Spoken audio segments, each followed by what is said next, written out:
We interrupt our program to bring you this important message.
Good evening, everybody. Welcome to episode 73 of Vikings Uncensored. We are reaching the home stretch of the preseason. One more preseason game to go this Saturday, then final cutdowns and a week off before the season starts on September 11th for your Minnesota Vikings. Got a little bit of news stuff we'll hit here first. Then we'll look back into the recap of the 49ers game. Roster cuts from 85 down to 80 were on Tuesday. We'll go over those. Look ahead to this weekend's game against the Broncos. Kind of talk about what we want to see and what we're thinking there. Of course, we got a Brunswick's Best later on, and whatever else we can think of along the way. So without any further ado, we will get rolling here. Join us. Join us this evening. Yes, come join the show.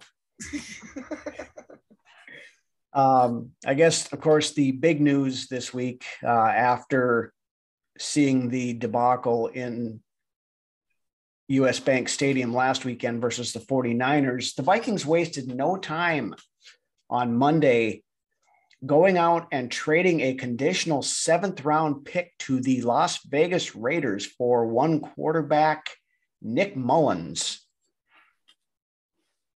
Very smart. Yep. Now that conditional 7th round pick, the condition is that Mullins is active for one game during the regular season. So he will be, unless they see something in him in the next 10 days that they absolutely don't like and cut him before the season starts, it'll be a 7th round pick. So, but I mean, a 7th round pick for a guy who has 17 games worth of starting experience and has won some games. He's won a few games. It's well worth it. Couldn't be happier with the fact that they actually didn't panic buy somebody like Spielman would have typically done. You know, he'd have given up a 3rd round draft pick for the 4th string quarterback from Jacksonville or something like that. And this is a 2024 draft pick, so it's not even from next year's draft. Is it a 24? It is. Okay, I thought it was 23, but regardless. But either way, you know, at the end of the day, it really doesn't matter. It's a 7th round pick. I mean, Rick's not around here, so we're not hoarding them like squirrels putting nuts in a tree for the winter. But Rick is somewhere beside himself. My God, giving away 7th round picks. Oh, yeah, I had to give it away a 4th. But fun fact about our new presumptive QB2, in those 17 starts that Mullins has had, he's passed for 4,405 yards, third most in NFL history in that time span, trailing only one. Own him right now. One Mr. Patrick Mahomes and Justin Herbert. Man, this is pretty good company. Yeah. But you know what? You can skew stats to make anybody look good. Yeah, but I mean that. Yeah, absolutely. I'm not bringing this guy down or this trade down. Absolutely not. But I'm excited for sure. Right. Now his touchdown to interception ratio is not anything really That's the spectacular. one concern that I do have. Because it's like, but you know what? It's like 1.2 to 1 or something like that. But of course, he does come from a college that another well-known quarterback came from, who also did not have that great of a touchdown to interception ratio. So, and the last time we had a quarterback from that school, we went to the NFC Championship game. So, yeah, I seen that. Of course, we're talking about Brett Favre, but anyway, Case Keenum as well, though. You know, we picked up Case that off season in 2017, and we went to the championship game as well. Yeah. So, I mean, and that was, I mean, we'll get into the Mon versus Mannion thing here a little bit later on, but kudos to the organization for good move, realizing that what we had wasn't going to be sufficient and going out and doing something about it. So, but we'll move on here to some other NFL news. On the quarterback front, the Ravens offered Lamar Jackson a $230.5 million contract, which they did because he was adamant about getting more than Kyler Murray, who got $230 million. But Jackson rejected the offer because he wanted the contract fully guaranteed. So he wanted to not only beat Kyler Murray, but he wanted to have a fully guaranteed, like Happy Endings Watson or Kirk, basically. I mean, I don't think, not all of Kirk's is guaranteed, but it's pretty damn close, I think, right now. I think it's fully guaranteed. Is it all fully guaranteed? So, yeah. Oh, regardless, but Kirk's contract fully guaranteed contract, obviously, if you're following the team that he has signed with us. But Kirk's contracts are starting to look pretty reasonable now with some of these other ones. It absolutely is. But then continuing on the quarterback front, Panthers rookie quarterback Matt Corral was placed on injured reserve this week after suffering a Lisfranc injury on, I think they played Friday. So with that, he is done for the year. Kind of a full quarterback room over there in Carolina anyways, but yeah, I feel bad for the kid. I liked what I seen in Corral out of college. Mm-hmm. But and a tad bit small in the NFL, but I'm rooting for him. So yeah, and in that Carolina room, Baker Mayfield has won the quarterback job over there too, which pretty much everybody expected to happen. And it doesn't sound like it was particularly close between him and Darnold. So, man, Darnold kind of fell off the cliff, man. But I didn't really think much of Darnold coming out either, though. So no, I didn't really either. But then we're going to move on, and we're going to call this our derp of the week. Derp.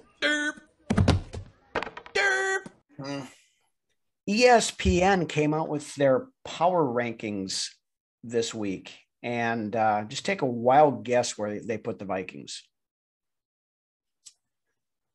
If it was me working for ESPN, which I should be. Yes, I'd be the best fucker in there.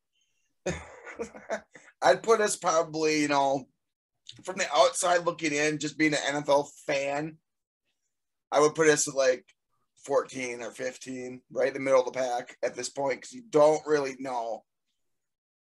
Right. And I would say that would be a fair assumption, with the talent we have on the roster stuff, but there are unknowns, of course, with, O'Connell being a first-year coach and some of the other things, if Donatell can fix the defense and that kind of stuff. But no, ESPN has the Vikings ranked as number 23.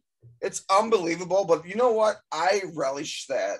I don't want these guys getting big heads, quiet into all the, hoopla and shit. I'm glad that's not out there. I want these guys to come out and play like they should. Mm-hmm. But just for perspective on this, the three teams ranked right around the Vikings are the Steelers, led by Mitch Trubisky, the Rainy City Bitch Pigeons, also known as the Seattle. That's embarrassing. Fucking Seattle's going to be a dumpster fire this year. Yeah, I mean, who the hell is their quarterback? Drew Lock? Geno fucking Smith. Geno Smith, Drew that's Lock, two whatever. in like a minute, dude. Yeah. Geno Smith. And also right there too is the Chicago Bears, who are actively looking like they're just trying to implode the whole thing. And they have the Bears ranked right there with the Vikings. No love whatsoever for the team, which is fine. Put the chip on our shoulder and we'll go out there and make them eat those words. I think that's how the players want it too, but they are like, but if I was playing for the team, that would piss me off a little bit too. Oh, it absolutely would.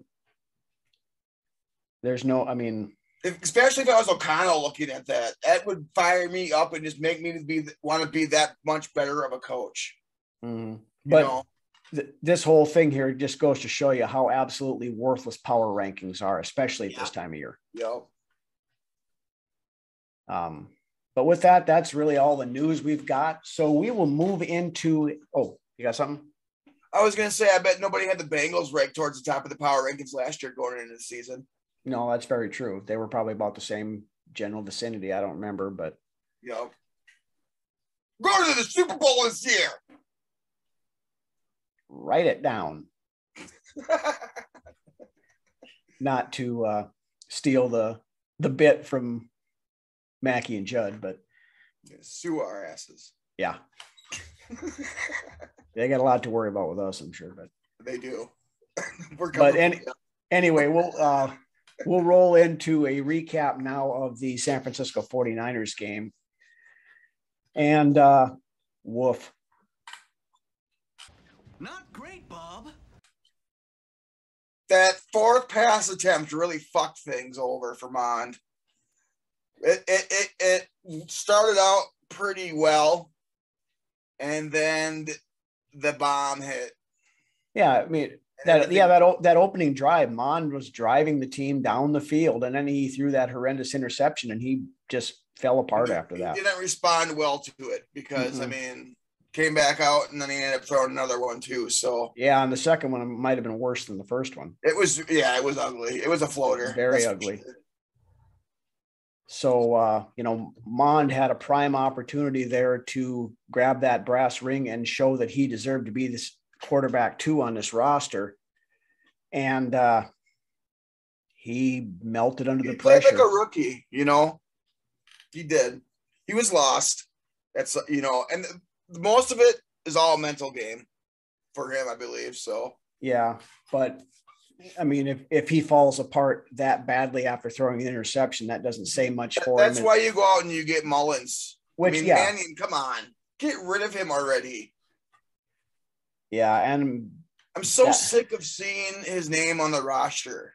I'm so sick of seeing Mannion's name on the roster. I'm honestly surprised they didn't cut Mannion on Tuesday when they had to do the cut downs, and the fact that they didn't kind of concerns me a little bit, that they may not have decided which of the two they want to keep between Mond and Mannion yet. Yeah. You keep the younger dude. You know what? I would be okay with cutting both of them at this point. But that's me. Yeah. I mean, I don't know that if you wanted to try to squeeze Mond over to the practice squad, if you'd be able to get him there, or if somebody would pick him up. But I don't think that's going to work. You could try to squeeze him over to the practice squad, but I mean, even with going out and getting Mullins, what's that telling Mond, right now? If anything, cut ties with both of them. I personally do not want to carry 3 quarterbacks on the roster this year, Rhino. Well, and that's the thing. I mean, there's so many other positions where we have a lot of good players that, and that's one thing that's concerning me on this quarterback thing, because they'd be able to get Mannion to the practice squad. Nobody's going to pick him up. Mm-hmm. That's my fear, is they're going to end up letting Mond walk, and we're going to keep Mannion around because Kirk loves him as a sounding board and whatever the hell all else, No. It's time to end that crap. I agree with you. The worst backup in the entire NFL. I agree with you 100%. I mean, I didn't want him here the first time we have him. Then I definitely didn't want him. Won any games. He's thrown 1 touchdown pass in 6 years. And that was to KJ Osborne last year. I will take me a Mullins over a Manwich any day. Oh, absolutely. And you know what? Mullins still has upside. Nobody's given him the keys to an offense, you know, and actually said, here you go, take the offense and go with it. He just happened to hop into an offense because he's a backup and they needed him. So, I mean, you have to get some confidence. Not saying, you know, Mullins is the next big thing, but there's a chance that you can still develop him as well under Kirk. No, but Mullins at least is a competent backup, which is what we were missing. Yes. So I think he's only 27, 29. 27, I think he is, yeah. Yeah. So, I mean, he's still young for a quarterback. Yep. But anyway, I think we've said enough about the quarterback stuff, so we'll kind of roll into some of the other stuff here. For as blah as the offense and stuff looked, the defense I thought actually looked pretty good against San Francisco for the most part. Our buddy that I think probably has played himself onto the roster here now, T.Y. McGill, had 2 more sacks and 6 pressures in 22 snaps played. So I love the T.Y. dance. That's tight. He's borrowing it from Hilton, but he makes it look good too. He's actually leading the league in sacks in the preseason, I believe. The new sack daddy. Yeah. So I think the way McGill has been playing, it would not surprise me one bit to see him play that he's played himself onto a roster. And you know what? I'm so happy for the guy because I mean, even before the season, we poked a little bit of fun at him, you know, kind of, you know, he's just a camp body. The dude has been balling. Yeah. Oh, he absolutely has. Speaking of another couple other guys who played really well, backup center Austin Schlottman. Yeah, he's coming for you, Bradbury. He has been consistently over the first 2 games been one of the highest rated offensive linemen as far as PFF rankings go. In 22 pass plays that he was in there, he did not give up a single pressure.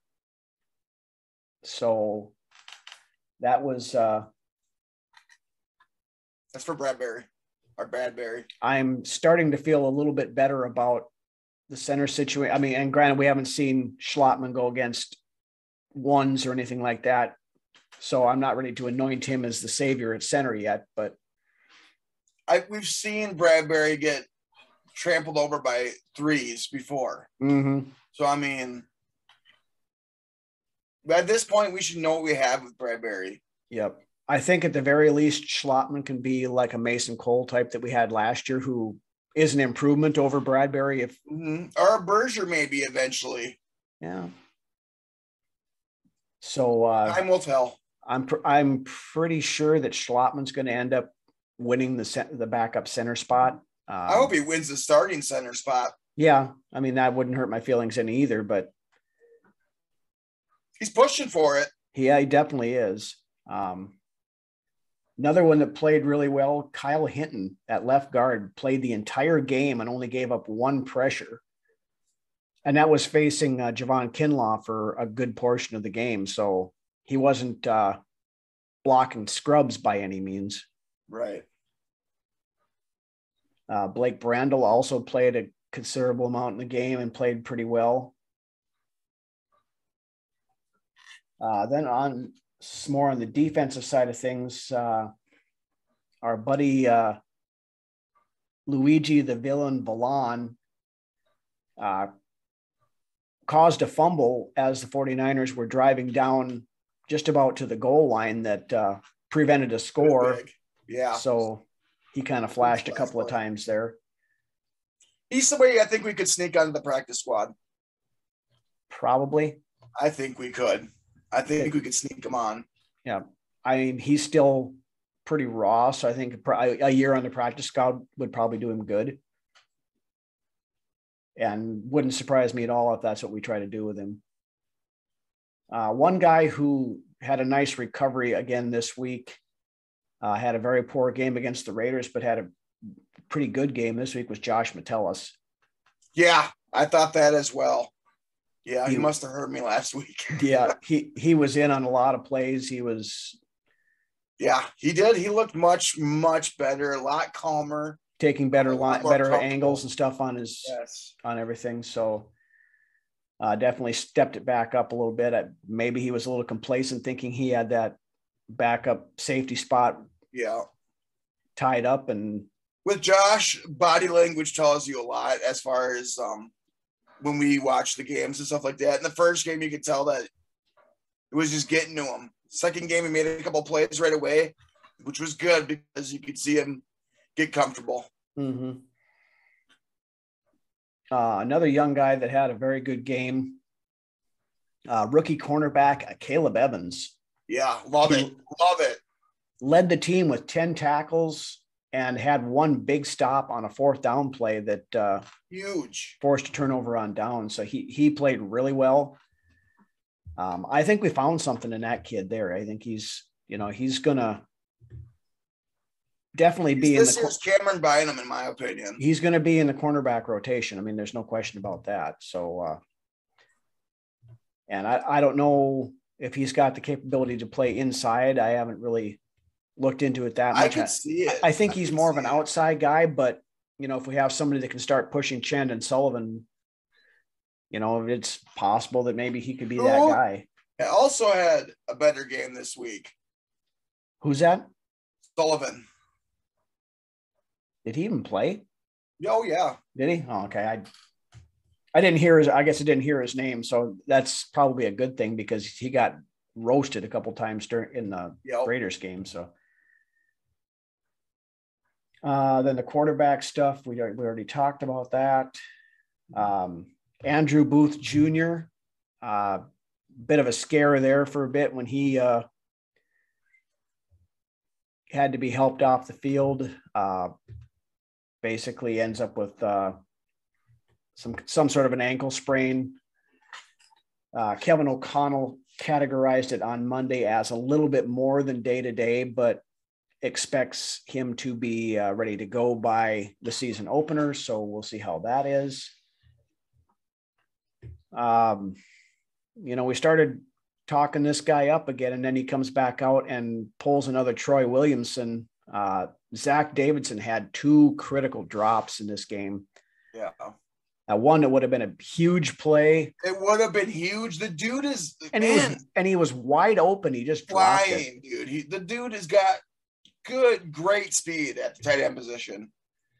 You catch that ball, man. That's possible that he goes all the way. Mm-hmm. And then there's another one that he flat dropped too. That would have been a first down. It would have kept the drive going. The one down the seam though. If he catches that on the run, he might be gone. Yep. And that's saying something for a tight end. It takes a tight end with some speed to go deep. And he's got Troy Williamson speed. Unfortunately, he's also got Troy Williamson hands at this point. Yeah. And with Zach, I believe, just with the development there, it's going to take him a little bit just to slow things down and make those passes on a consistent basis. Yeah. And, I think Davidson's probably destined for the practice squad again this year. I definitely want to keep the kid around. I do too, because I mean, there's potential there. I mean, you can see it, but he's got to work on being able to catch those balls when they're right there in his plays. Finish plays on the offensive side of the ball. Yep. So, I mean, I could see him keeping him on as a number 3. Who do we got? That tight end room is so thin. Honestly, the roster just based on athletic ability alone. Yeah, I think Ellefson's going to be the tight end 3 though, because if you look at it, I mean, Irv's going to be 1, Muntcake is going to be 2. Both of those are more pass catching type tight ends, whereas Ellefson's done it in this league as a blocking tight end. Ellefson is a good blocker, so I think. Then you got Ham, who's like we said, the Clyde Saucer-esque. Yeah, if we decide to keep CJ Ham, which there's still discussion as to whether or not, personally, I think it's either him or Madison that goes. I don't know which one yet, but. But you don't just straight up cut Madison, though. No. Because there's value there in that. You would think, unless everybody knows that we're going to cut him and, But that was how it was with Mullins, though, too. It's just that somebody, if he's valued enough by a team, they will pay the price for him. But that's the thing. I mean, we paid a 7th round pick for backup quarterback, what are they going to give us for a backup running back? Right. Well, it's like it's a Chester Taylor type of deal, you know. He has a chance to take that number one spot and run with it. Yeah, I mean, if there's a team that needs a running back out there, you know, like we've talked about Seattle in the past, or you know, a couple other places, maybe you could. I think the absolute best you can maybe get would be a 4th round pick, but and you know what, running backs just aren't valued like they used to be, right? And that's what I mean. I don't know how much of a market there is for him. I mean, honestly, I think if you can get anything for him, you probably take it rather than anything lower than a 4th, you don't take it. In my opinion, I would want a 4th rounder or higher for Madison. You're not going to get higher than a 4th, but the thing of it is, okay, if you don't, say someone offers you a 5th and you don't take it, you're just going to end up cutting him loose anyway, because you're not going to get Ty Chandler to the practice squad. No. And you're not going to cut Wang Wu. No. Yeah, I don't know. That's you know what? Next week there's gonna be a lot to talk about next week's episode. Yeah, I think so. Other than that, we'll kind of got off on a tangent there a little bit, but a couple other ones for issues. Janarius Robinson kind of struggled this game. There's a couple times he, you know, when he's coming off the edge, he's supposed to have outside contain, and he bit inside and lost the contain. And but you know what? I'm not sure. I'm not sure he makes the roster right now, to be honest with you. And that's rough. He's a specimen. Maybe you could sneak him onto the practice squad, though. Yeah, you might be able to. But you know, Andre's out there probably licking his chops, though, if he sees fucking Janarius hit the waiver wire. Maybe. I mean, the kids, I think Raw needs some work. A year on the practice squad there again with him would do him good. But he took a red shirt year last year. Right, because he was hurt. But then on to the wide receiver battle. Myron Mitchell, you know, he had a pretty good game against San Francisco, not so much here. I mean, against the Raiders, not so much against San Francisco. On that final drive of the game, our offensive drive, he had a ball right in his hands from Mond that he should have caught, that would have been a first down. And had Mitchell caught that pass, Mond wouldn't have thrown that god-awful interception the next play. Yeah, that's what separates the starters from the depth players. So, I mean, I think Mitchell's on the outside looking in right now. Tristan wasn't as active this week either. Jackson. No, he was. I mean, he had a few catches though. So I still think he makes the roster. I do too. Yep. Naylor was kind of non-existent this week. You know, we've been saying he's going to make the roster the whole time. I don't know. I'm not so sure. Practice. Yeah, everybody looks good in practice. It's going to come down between him and BC Johnson, I think, as far as who gets it. And BC had a good game this week. Yeah, he did. Then we still need somebody to step up as a punt returner. Smith Marset did not look very good doing it again this week. He had that one fumble, of course, too. So we got to figure something out there. I don't know. Somebody's got to step up, and whoever does probably secures that 6th wide receiver spot. Unless they can maybe think that Chandler or somebody can return punts. I don't think that thought went through my head too. I don't know that he ever has, but I'm sure they're looking at contingency plans on that just in case, because right now returning situation has not been good since Cheryl's left. So no, not really. It has not. No. So at least with Cheryl's, you get a few returns for touchdowns during the season. Mm-hmm. So that'll be something worth. Now we're lucky if we get 5 fucking yards with the return. Yeah. Well, what was it? 2020 season, we had 87 yards total for the season in return yards and punting. Yeah. But anyway, that's all I've got for the 49ers game. You got anything else you want to hit on there? Or? Asamoah looked good again this week. Yeah, he did. He was all over the field. The dude is making the roster, of course. I mean, well, yeah, there was never any question about that. But he's he's cementing himself as that first backup. I think is in. Yeah, I believe so too. First backup right behind Hicks. Mm-hmm.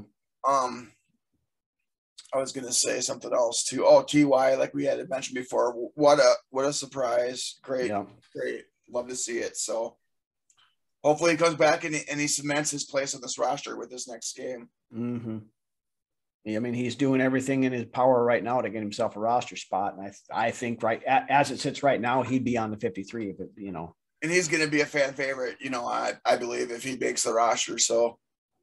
Mm-hmm. Tom Johnson-esque. Yep. Tom Johnson-esque. Yep.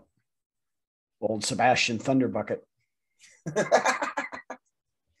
I loved me some Tom Johnson. Oh, I did too. I mean, he was one of those lunch pail guys, not real flashy, not this, that, but he went out there and he got job done. So. And his best years, I believe, came here in Minnesota. Oh, I won't argue that one bit.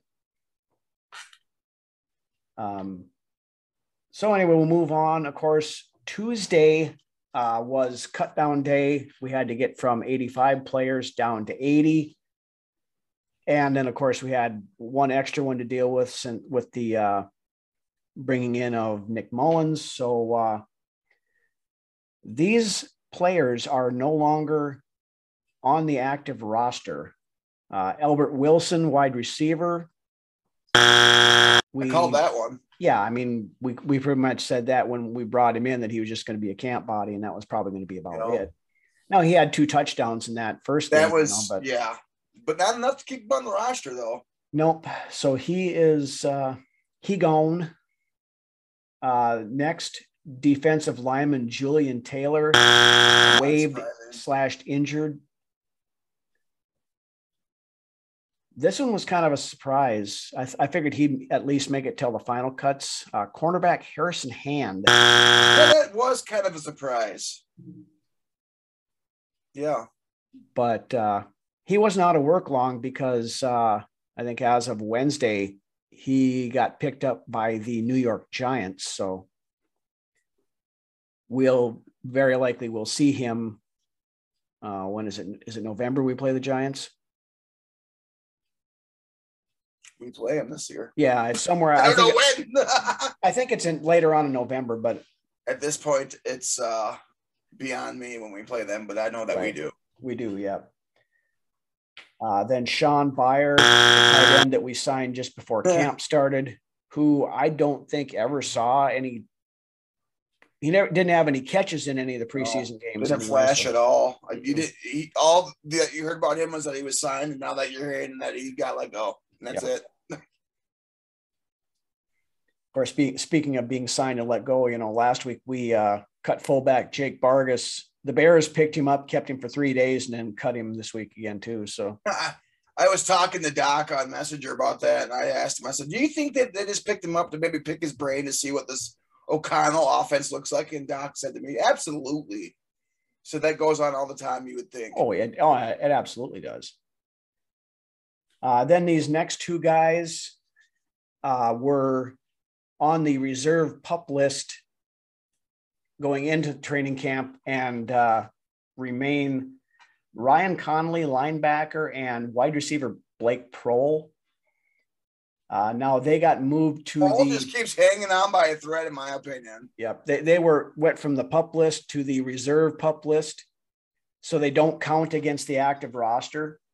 And they have to miss at least the first 4 games of the season before they can be activated. So, and realistically, I don't see either one of them making the roster anyway. But like I said, Prohl's just been hanging on by a thread just for the fact that he's injured is basically what's keeping him on the roster. Yeah, because they haven't had a chance to really see what he can do to either win himself a spot or not, so. But so that is the moves, or those are the moves that we made to get down to 80 players. Now, of course, final cut down is Tuesday at 3 p.m., where we have to get down to the 53-man roster. And then it's going to be really interesting. I am looking forward to seeing what this final 53 is. Yep. And then, of course, after that, the 53 that we initially have oftentimes is not the 53 that we end up with to start the season, because there may be cuts from somebody else that, a player that we like better than what we currently have that could be brought in, or that sort of thing. I'm so totally done. I'm so totally ready to be done with speculating. The speculating season, I'm ready for it to be over with, and we can focus on what we know is coming up next. Mm-hmm. Of course, speculating is good for the show when we do it, but. Oh, of course. And then, of course, after the cuts are done, then we will find out who gets brought onto the practice squad and that kind of stuff too. So we will have that to break down for you next week on episode 74. But with that, we have one more preseason game to go first, though. Saturday evening, late evening, I believe it's 8:00 our time, yeah. Central time, because it's out in Denver.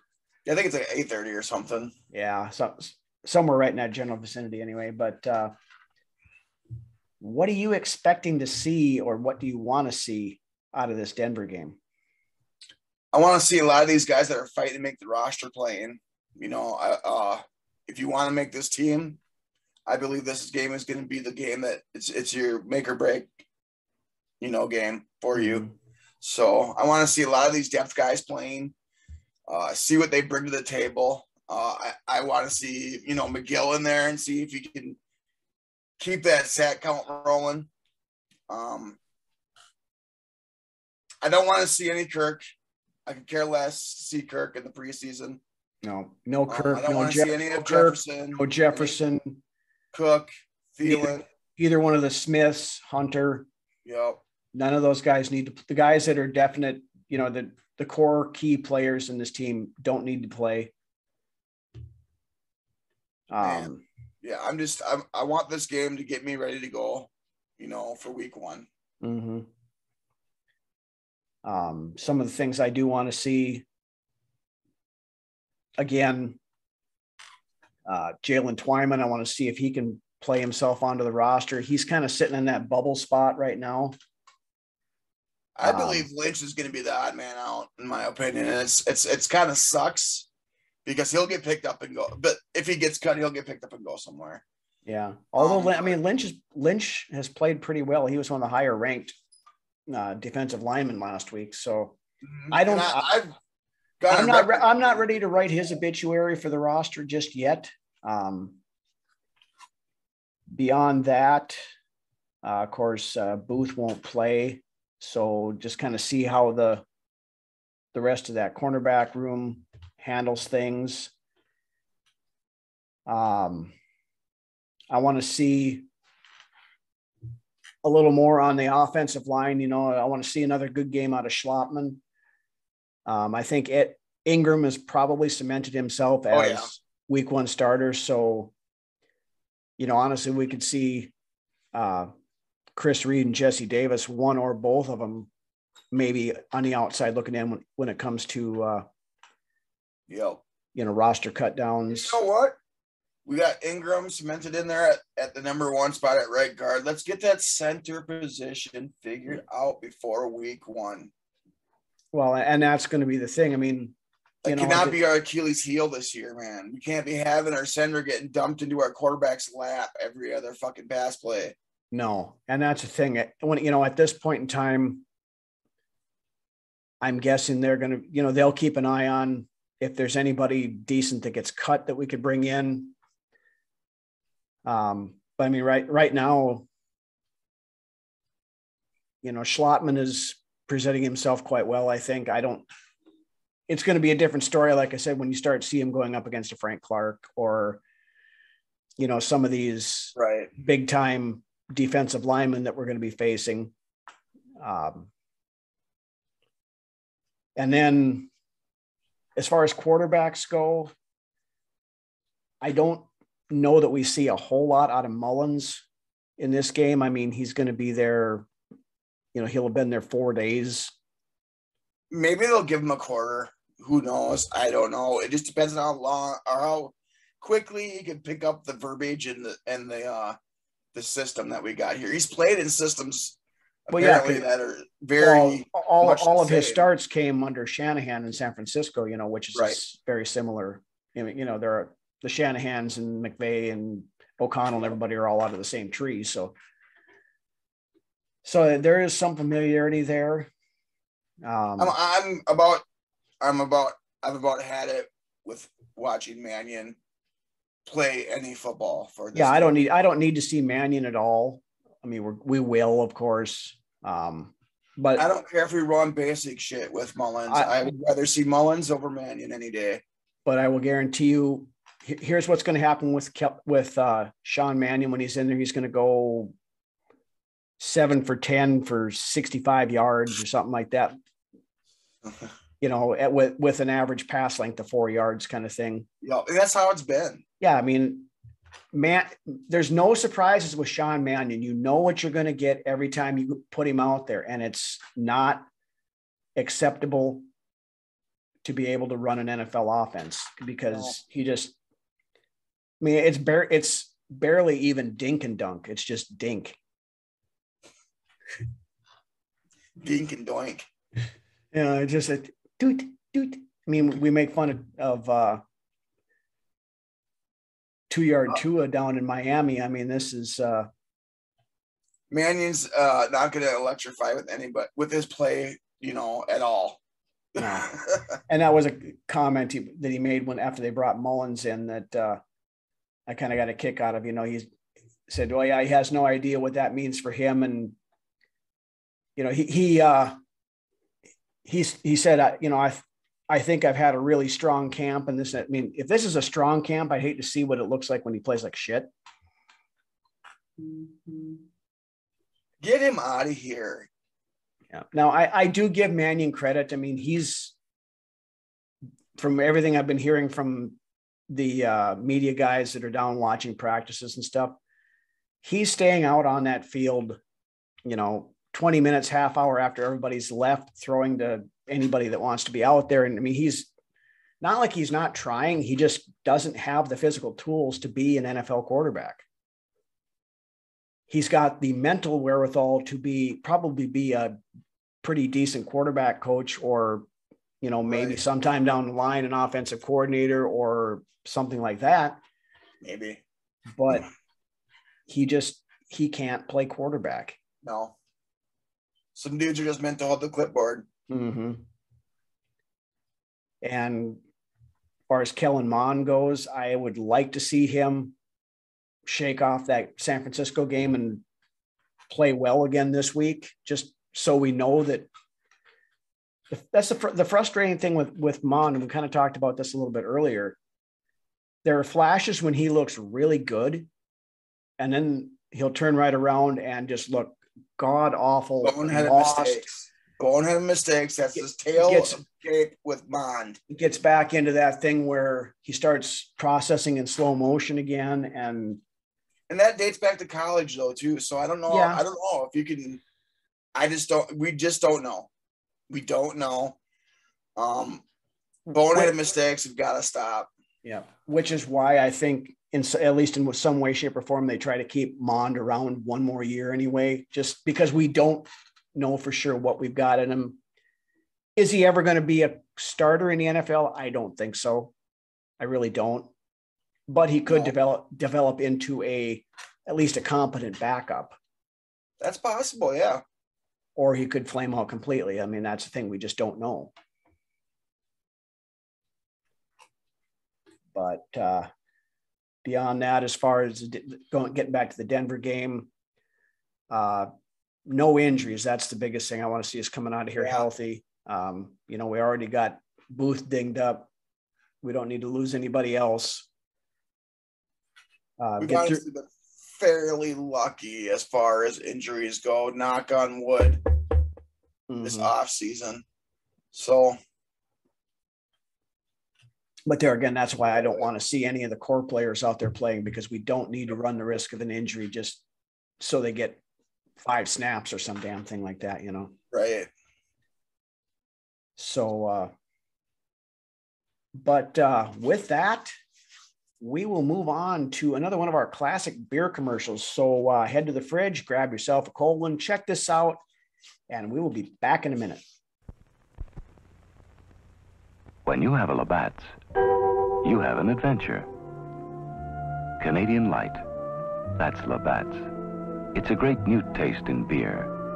Enjoy import quality at USA prices. Have an adventure. Have a Labatt's. Well, it took 2 weeks and I went on my vacation. Yeah, I met a cool girl and we had a strange relation. Well, we were walking on the beach when she whispered in my ear, Come here, baby, let me buy you a beer. oh, sometimes I wonder just how she ever knew I was looking for a lady in the summertime blue. Labatt's Blue, it's the way we play. All right, we are back. And once again, we have reached the best segment of the show with this week's edition of Brunswick's Best, as we look at the best players to wear number 73 for the Minnesota Vikings. Who you got this week, Lance? It's a little bit of a shorter list this week.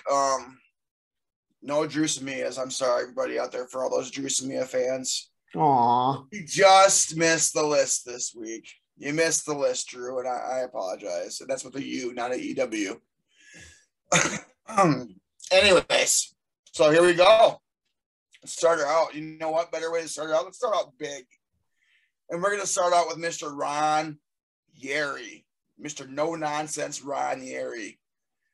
Yeri was the first overall pick of the 1968 NFL Draft after the Vikings dealt Mr. Sir Francis Tarkington to the New York Jets for the said pick, becoming the first offensive lineman taken with the first overall pick. Yeri went on to play 14 years in the purple and gold. In Yeri's time with the team, they obtained 11 division titles, along with the 1969 NFL Championship and NFC titles in 73, 74, and 76.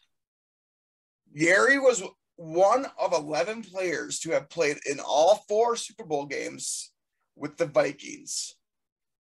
Yeri was named an All-Pro 6 consecutive seasons, to go along with 7 consecutive Pro Bowl appearances, back when the Pro Bowl actually meant something. Yeri was a major force on a Minnesota team that was highly successful throughout the 70s.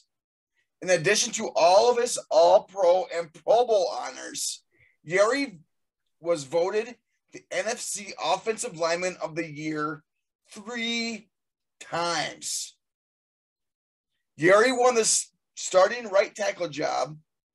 Military duty forced him to miss the first 3 games on the Vikings offensive line in his second season, and remained as a fixture at that spot throughout his Minnesota tenure. He was voted to the 1970s All-Decade First Team after the 1979 season. Yeri was also durable and played in spite of injuries. He only missed 2 games due to injuries, both coming in 1980 with a broken ankle. That's in 14 seasons. That's not bad. Later that same year, he continued to play in spite of a broken foot. He was inducted to the Vikings Ring of Honor in the year 2000. In the year 2000. He became a member of the Hall of Fame in 2001. He was the last offensive lineman to ever be drafted first overall until Orlando Pace was selected by the Rams in 1997. Ron, it was a no-brainer this week. You made the list. All right. Who else you got? Moving along. This is right in my wheelhouse. Right in my prime Vikings years. This is one of the guys I remember through and through being here. So, with that being said, after a stellar college career at Cal, which included becoming a 3-time All-Pac-10 and Morris Trophy winner for the top offensive lineman in the Pac-10, Todd Stussy was drafted 19th overall by the Minnesota Vikings. He was the 4th offensive tackle to be drafted in the 94 draft, after Bernard Williams, Wayne Gandy, and Aaron Taylor. Who the fuck are those guys? It don't matter. We're talking about Todd Stussy. It doesn't matter who those guys are. Of course, I can't put the WWE clip in here or they're going to come after us for copyright infringement again. So, Stussy was part of a big offensive line with the Vikings alongside. This is another Vikings offensive line that is dominated for like 6-7 years. But Stussy was part of a huge offensive line that consisted of Randall McDaniel, 100% pure badass, Jeff Christie, David Dixon, who we just talked about not that long ago, and Corey Stringer, rest in peace, bud, and was named to 2 All-Pro teams and 2 Pro Bowls during his 7-year tenure with the Vikings. The Pro Bowls, which followed the 97 and 98 seasons. He played in 10 playoff games with the Vikings, including 2 NFC Championship games, 1998 and 2000 seasons. In his 7 years with the Vikings, he missed just 1 game. Good knowledge. He was a 2-time Pro Bowler and had some very good years wearing the purple and gold.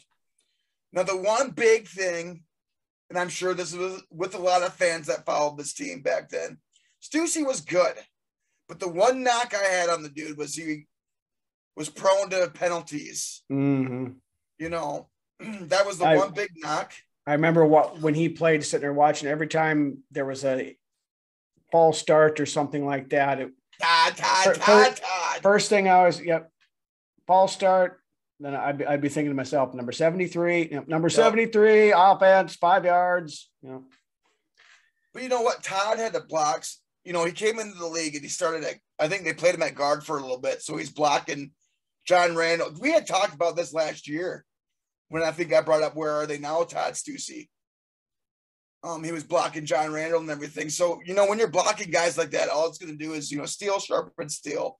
So, Stussy, you had a great career while you were here. Like I said, outside the penalties, you played up to your draft status, and we enjoyed having you here, and you did your job. So, Stussy, you made the list. And that, my friends, is this week's Brunswick's Best. Minus Drew Samia. Minus Drew Samia, who is looking for a team right now. So anybody out there? Anybody? Bueller.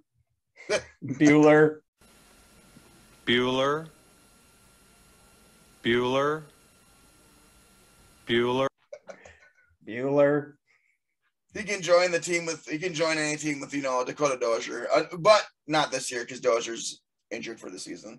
Yeah. Well, then maybe they need to pick up Samia over in Chicagoland. I don't know.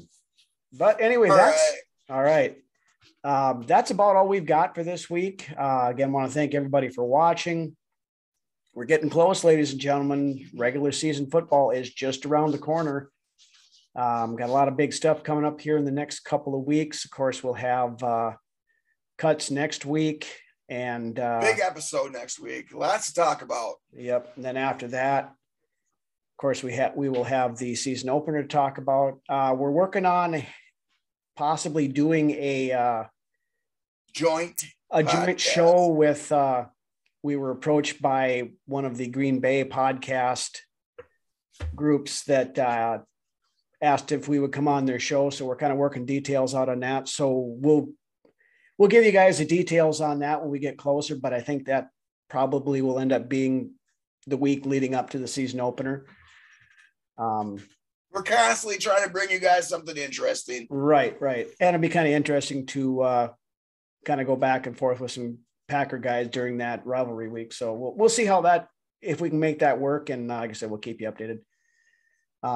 Again, if you guys are out and about this weekend, take us with you, whether it's on the YouTube channel, whether it's on any of your favorite audio podcast channels. We're available on all those. If you are new to the show or, have been watching for a while and haven't taken that plunge, make sure you hit that red subscribe button down below. Helps us out a ton. We got a goal to hit 1,000 subscribers here before this season's out. So tell your friends and tell everybody to come give us a check out and give us a subscribe along with that.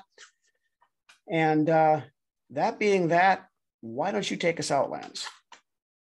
73. Man, I think we've only taken 2, maybe 3 breaks. Something like that.